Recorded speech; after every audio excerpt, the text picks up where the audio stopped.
Today I would like to talk about core issues when it comes to police custody for foreigners in Turkey.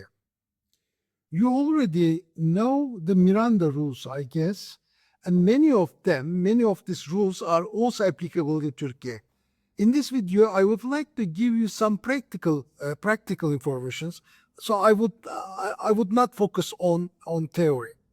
As you know, you have a right to a lawyer if you are taken into police custody. The critical issue here is to know that this right exists from the first moment of the arrest. So do not assume that you are entitled to a lawyer only when you are questioned. You have this right from the very beginning.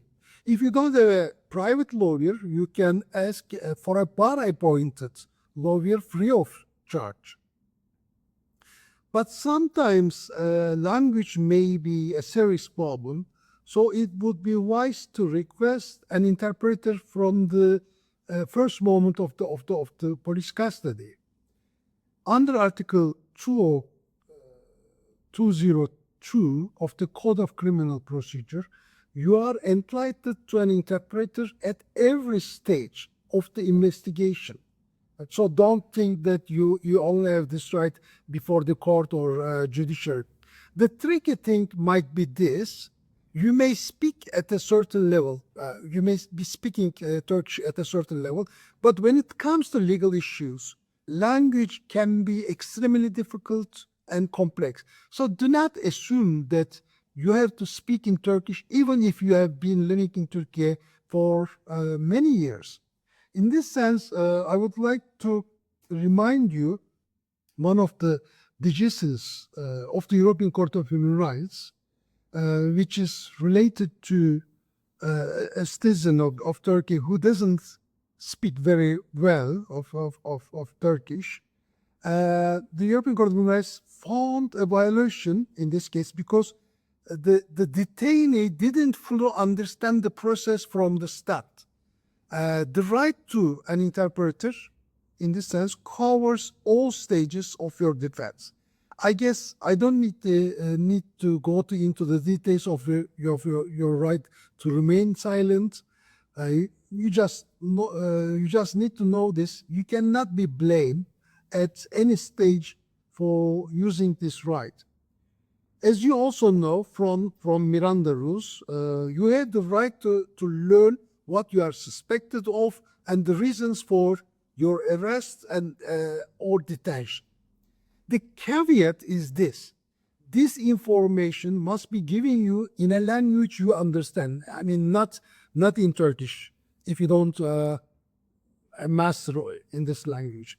As a foreigner, you have an additional layer of protection. Turkey is a party to the Vienna Convention on Consular Relations, and under this convention, the authorities must inform you without delay of your right to have your consulate notified. And if you request it, they must notify your consulate. Now, I would like to focus on some foreigner-specific problems. For foreigners, there are two distinct yet related legal procedures in Turkey. One is the criminal procedure, which I already mentioned in general. The other issue is administrative law aspect, namely immigration enforcement. So if you don't have a residence permit, after police custody, you may be taken into immigration custody as well. And if you are taken into this custody, that means that you will unfortunately likely receive a deportation order. When you are served with a deportation order, you have only 7 days to challenge it before the administrative court. Okay, now I am wrapping up. And if you remember a few things from this video, remember this: while in custody, ask for a lawyer from the first minute. ask for an interpreter if you need one. Do not answer the questions or say anything until you have the counsel. Tell the police whom to notify. Request that they notify your consulate. 5 basic rights. These are the most basic ones. But I really hope you will not never be forced to use them. But if you are arrested, they may save your life.